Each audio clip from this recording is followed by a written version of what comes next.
Gather around, children, and hear a tale from far-off Tibet, the fabled land of snows. Surely you have heard of it, the mountain home of the legendary Yeti, the Abominable Snowman. Oh, not that kind of snowman. The abominable kind, savage giant-foot, the spirit of the glaciers, the terror of everyone, that is, except a kind old Lama who lived all alone in a cave at the very roof of the world. Oh, no, not that kind of Lama. A jolly Lama, a kindly old hermit who spent his days sitting quietly in meditation.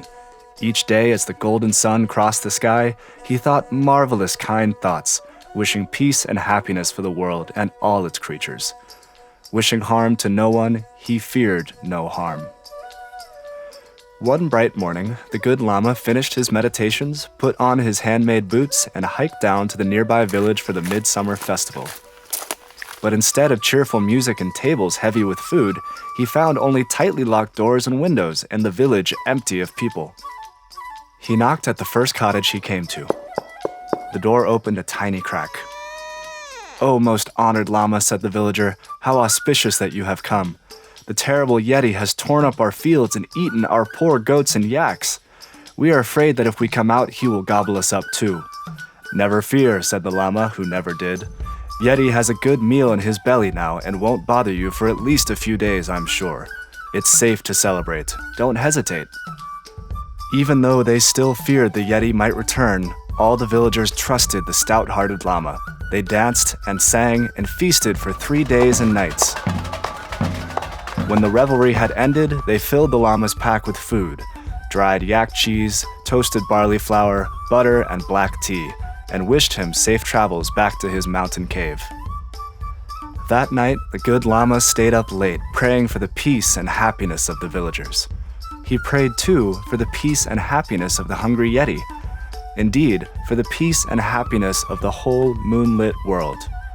His good wishes shone like a warm golden sun in his heart, radiating out to warm the hearts and souls of all living creatures. Just then, the Yeti, the enormous wild man of the mountains, the legendary Abominable Snowman, silently snuck up on him in the darkness. Crouched on his powerful legs, the monster got ready to pounce. But the warm glow of the Lama's heart shone so brightly that the hulking Yeti laid not a hairy finger on him. Instead, he threw himself on the ground and rested his head before the old man's feet, pacified as a pussycat. "Won't you have some cheese?" asked the Lama. "There's enough to go around. How about some hot butter tea?"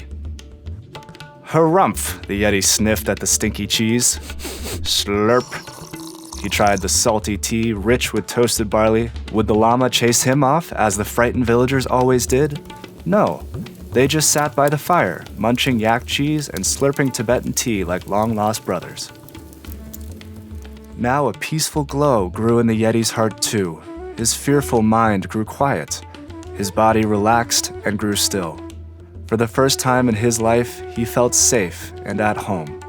His wild spirit soared with a joy he had never felt before. The next day, the Yeti brought the Lama a huge handful of greens for his soup pot, tough nettles and tender watercress from a nearby stream. Tough and tender they were, the two of them, making dinner together, don't you think? The day after that, the Lama awoke to see a large load of firewood piled outside his cave. And the day after that, the Lama carried his buckets to the stream for water, but he didn't have to carry them back up the steep mountainside. Thus, the years slipped swiftly by, the Yeti helping care for the Lama day after day, and the kindly old hermit praying for the Yeti's peace and happiness night after night. Each day, the Yeti's heart grew warmer and warmer until it shone as brightly as the Lama's, like a golden sun radiating out to light the hearts of all the creatures of the mountain, all the people in the village, all the hearts of everyone in the whole world. Yes, all creatures. Yes, the whole world. Don't you feel the warm, sunlight glow in your heart too?